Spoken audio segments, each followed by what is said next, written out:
दोस्तों नमस्कार, सत श्री अकाल, सलाम। के पनगोत्रा मेरा नाम। अव्वल अल्लाह नूर उपाया, कुदरत दे सब बंदे, एक नूर ते सब जग उपजाया, कौन भले को मंदे।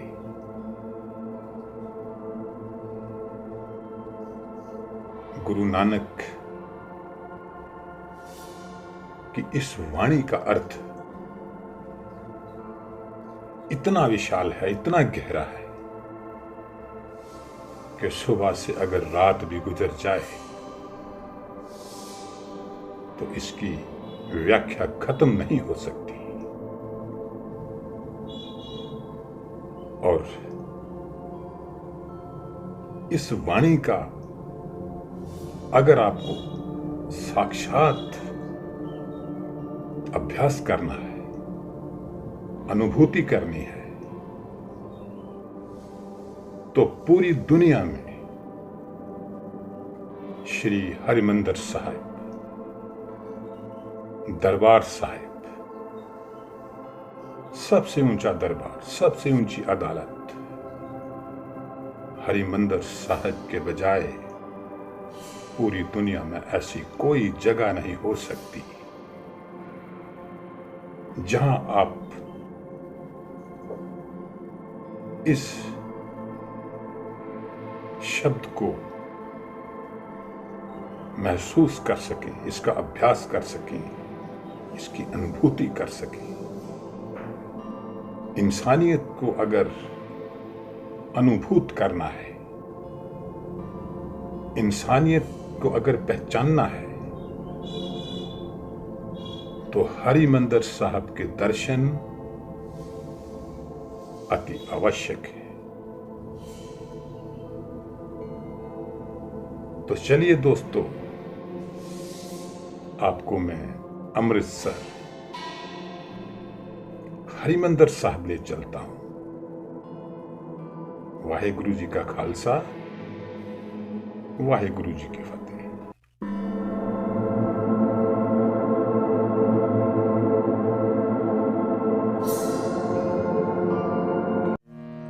कर कृपा तेरे गुण गावा, कर कृपा तेरे गुण गावा, कर कृपा तेरे गुण गावा, कर कृपा तेरे गुण गावा। नानक नाम जपत सुख पावा,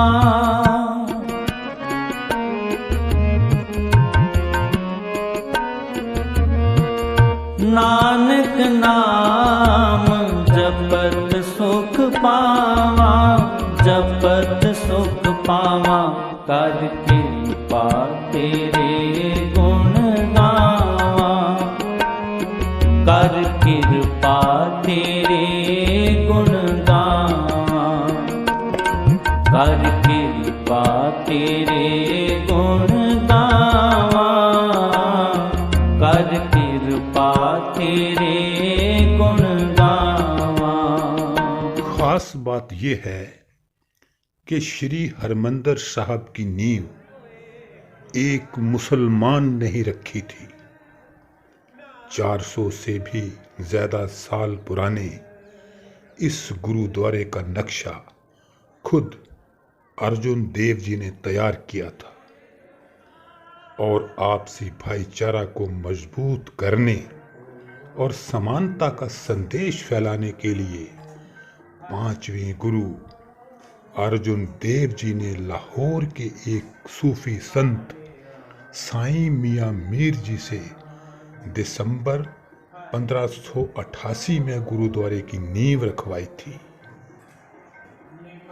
अमृत सरोवर की खुदाई का काम देखने के लिए गुरुजी ने भाई सहलो एवं बाबा बुड्ढा जी को नियुक्त किया था। सिखों के 5वें गुरु अर्जुन देव जी ने सरोवर के बीचों बीच स्वर्ण मंदिर की नींव रखवाई। श्री हरिमंदिर साहिब परिसर में 2 बड़े और कई छोटे छोटे तीर्थ स्थल हैं। इनमें से एक बेरी वृक्ष को भी एक तीर्थ स्थल माना जाता है। इसे बेरी बाबा बुड्ढा के नाम से जाना जाता है। कहा जाता है कि जब स्वर्ण मंदिर बनाया जा रहा था तब बाबा बुड्ढा जी इसी वृक्ष के नीचे बैठे थे और मंदिर के निर्माण कार्य पर नजर रखे हुए थे, जहां 24 घंटे लंगर चलता है। सारे तीर्थ सरोवर के चारों तरफ फैले हुए हैं। इस सरोवर को अमृत सरोवर और अमृत झील के नाम से जाना जाता है। पूरा स्वर्ण मंदिर सफेद संगमरमर से बना हुआ है और इसकी दीवारों पर सोने की पत्तियों से नक्काशी की गई है। हरिमंदिर साहब में पूरा दिन गुरुवाणी के शब्द गूंजते हैं। अंदरूनी परिसर में स्वर्ण मंदिर से जुड़ी हुई सारी घटनाएं और इसका पूरा इतिहास लिखा मिलता है। मंदिर से 100 मीटर की दूरी पर स्वर्ण जड़ित अकाल तख्त है और अकाल तख्त में खालसा पंथ की हर समस्या का समाधान किया जाता है। अकाल तख्त का निर्माण सन 1606 में किया गया था। कहते हैं कि पंजाब संत महात्माओं की, पीरों की, फकीरों की, गुरुओं की धरती है। पंजाब की सभ्यता मिलनसार है, इंसानियत पर आधारित है और इंसानियत के वो बीज, इंसानियत की वो शुरुआत, एक इंसानी सभ्यता की शुरुआत अगर हुई है तो वो श्री हरिमंदिर साहब अमृतसर से हुई है। मैं हैरान हुआ हूं उन पटकों के रंग देखकर जो किसी भी दर्शनार्थी को हरिमंदिर साहब में प्रवेश करने से पहले अपने सर पे धारण करना होता है। मैं उन रंगों को देखकर हैरान हुआ। जिसका जी चाहे भगवा पहने, जिसका जी चाहे नीला पहने, जिसका जी चाहे सफेद पहने और जिसका जी चाहे हरे रंग का पटका पहने। कोई ऊंच नहीं, कोई नीच नहीं, कोई जात नहीं, कोई पात नहीं। वडदाता अंतर्जामी,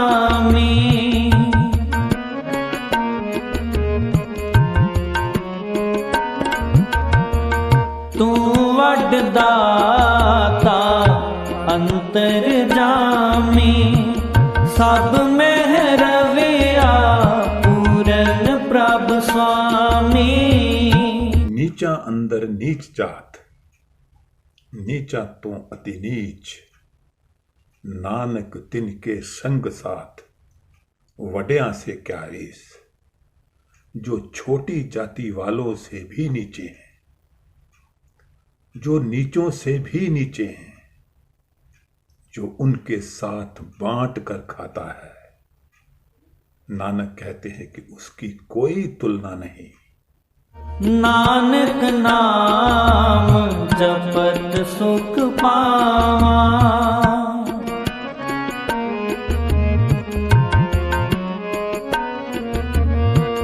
नानक नाम जपत सुख पावा, जपत सुख पावा। व्यवस्था हमारे सिख बंधुओं ने, हमारे सिख बहनों ने जो व्यवस्था का सबक सीखा है वो उसी हरिमंदिर साहब से सीखा है। ये मैंने वहां जाके महसूस किया कि हमारे जो सिख भाई हैं वो हमेशा अपनी रोजमर्रा की जिंदगी में इतने व्यवस्थित क्यों लगते हैं? ये मेरी धारणा वहां बनी है कि पंजाबियत का जन्म श्री हरिमंदिर साहिब से हुआ। मैं एक पंजाबी लेखक बलजीत सिंह जी को, जो कि उपन्यासकार भी हैं और लेखक भी हैं, उनको मैं उनकी बातें में पढ़ रहा था, तो उसमें मैंने ये पाया कि तुर्की, पश्चिम की अगर हम बात करें तो तुर्की में इस्लाम और ईसाईयत का मिलन होता है, और पूर्व की अगर हम बात करें तो पंजाब में हिंदू और मुस्लिम का मिलन होता है।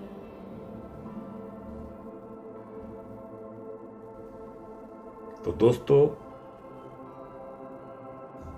दरबार साहब इस दुनिया की एक ऐसी जगह है, यहां से रोज बरोज इंसानियत के फरमान गूंजा करते थे, गूंजते हैं और गूंजते रहेंगे। कर कृपा तेरे गुण गावा, कर कृपा तेरे गुण गावा, कर कृपा तेरे गुण गावा, कर कृपा तेरे गुण गावा।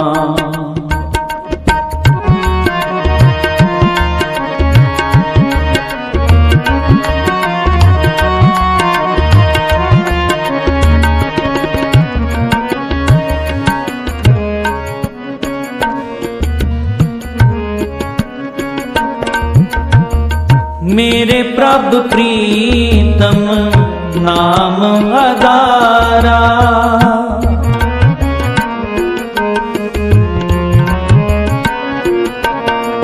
मेरे प्रभु प्रीतम नाम आधारा, हो सुन सुन जीवा नाम तुम्हारा। फकड़ जाति फकड़ ना, सबना जिया इक्का छाओ, आप जे को पला कहाए, नानक तापर जापै, जापति लेखा पाए। ऊंची जाति का मान और बड़प्पन का अहंकार व्यर्थ है।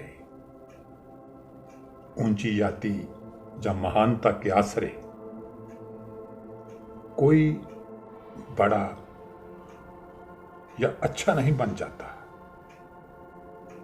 इंसान तब ही अच्छा बनता है जब कुदरत की हजूरी में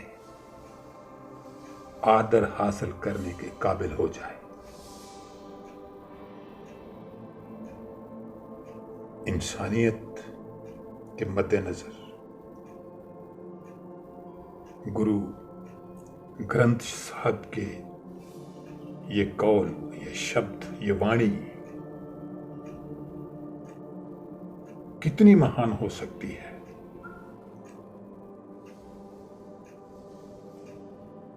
इसकी साक्षी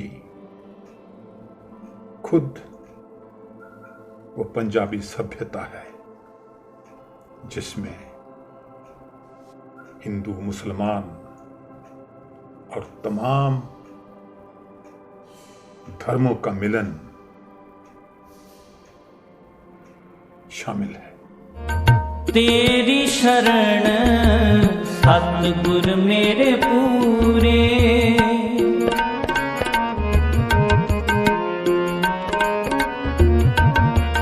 तेरी शरण सतगुर मेरे पूरे, मन निर्मल होए संता तूरे। श्री हरिमंदिर साहब एक तरफ जहां सिखों की विशिष्ट पहचान और गौरव की नुमाइंदगी करता है, वहीं दूसरी ओर आपसी भाईचारा और इंसानियत का प्रतीक है। श्री हरिमंदिर साहिब सिर्फ वर्णन का विषय नहीं है। सिर्फ वर्णन करने से श्री हरिमंदिर साहब की महत्ता को नहीं समझा जा सकता। श्री हरिमंदिर साहब अनुभव करने का विषय है।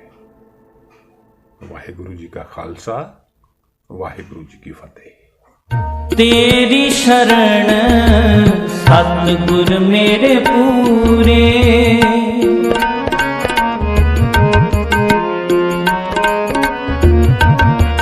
तेरी शरण सतगुर मेरे पूरे, मन निर्मल होए संता तूरे।